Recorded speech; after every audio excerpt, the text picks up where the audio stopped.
And continues to amaze. 44 points and a 30-point win over the Pacers. Here's Tibbs on Jalen.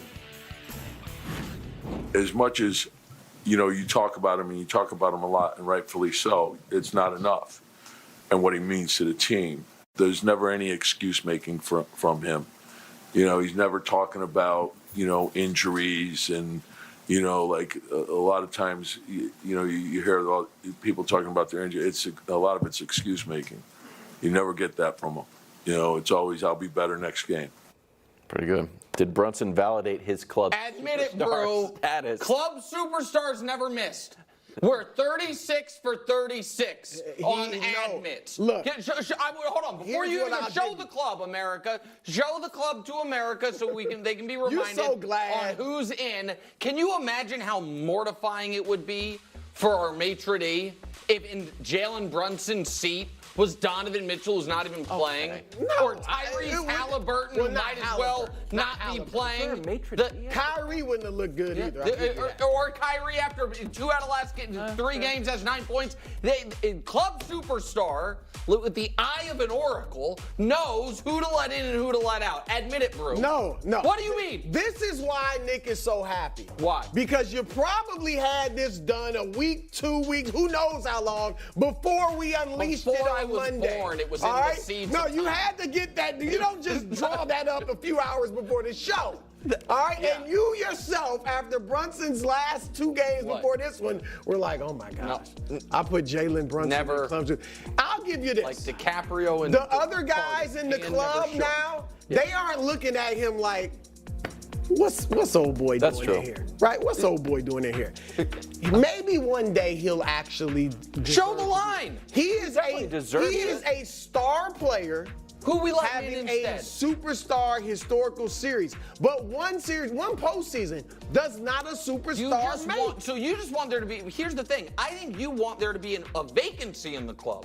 Because there's no one on the outside you want in I think Donovan? He's not It's playing. not his fault he's hurt. I'm just saying, I think Donovan Mitchell is better than Jalen Brunson. Oh, my goodness. You know who didn't think that? Donovan Mitchell when Jalen beat him last year in the playoffs. Hey, future teammates. Look at Donovan's track record. Google him. Go ahead. I don't need to Google him. What I can tell you is this.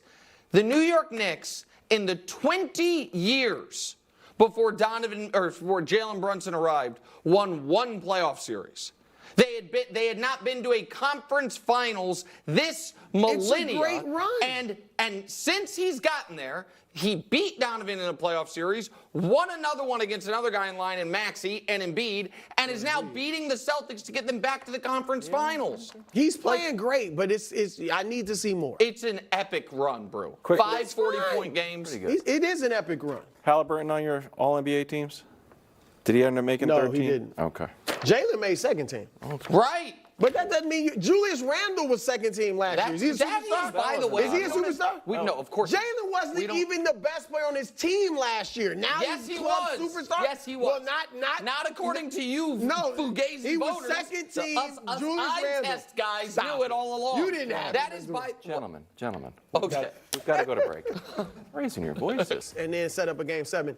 And Draymond is a body language expert. Remember with Jaylen Brown in the series against the Celtics? Didn't he pull at his shorts? Draymond pulled at his shorts. He didn't respond. He also, remember in the national championship game from his couch, assessed that a guy quit, and that's why they lost. Then we realized that guy wasn't even in the game at the time that he was talking about. So he could be hit and miss with the body language. But so I disagree that they've quit.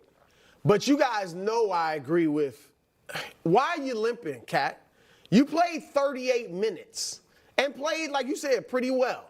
And now you're going to limp. He could have said it about Luka. He could have said it about Embiid. He could have said it about Anthony Davis, too.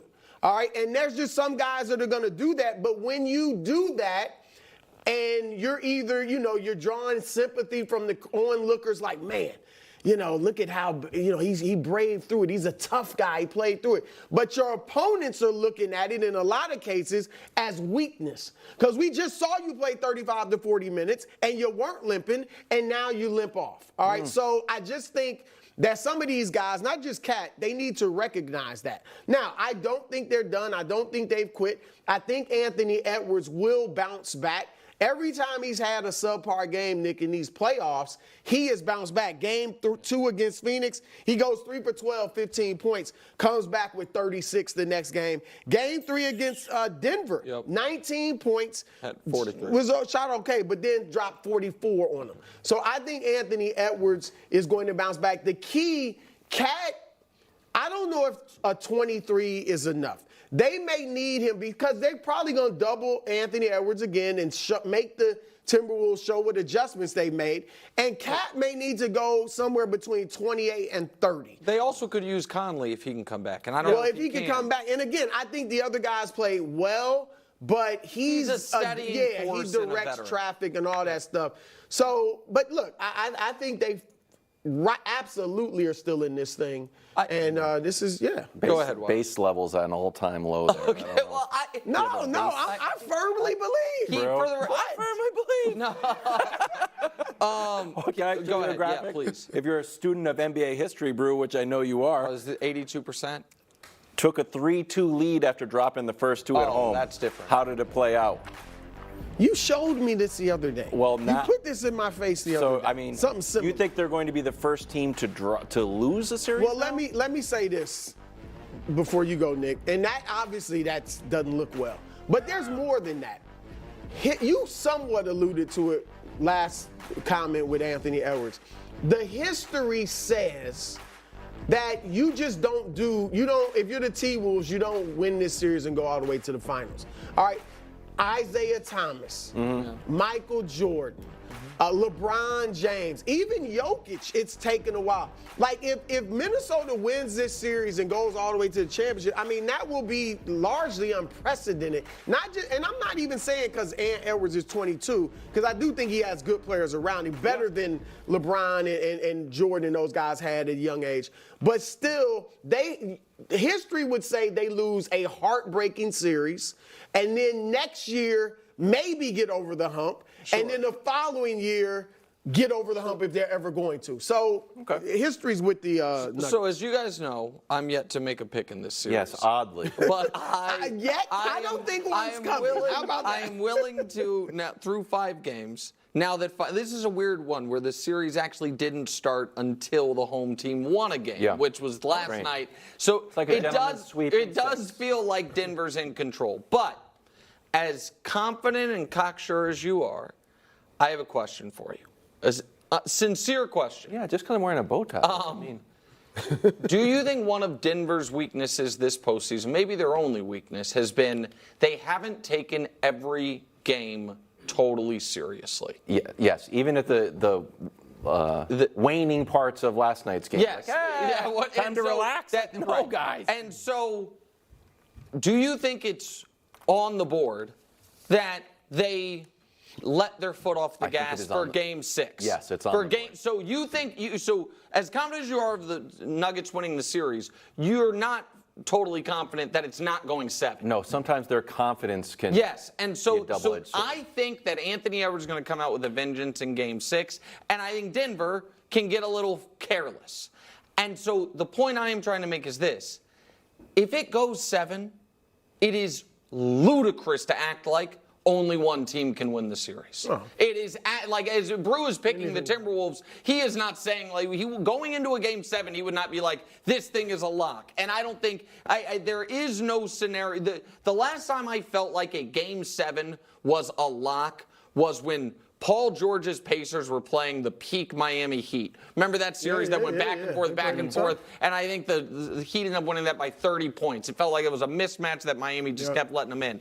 So I think this is going to go 7. Denver has the best player in the series. They are the most confident. They have the most experience.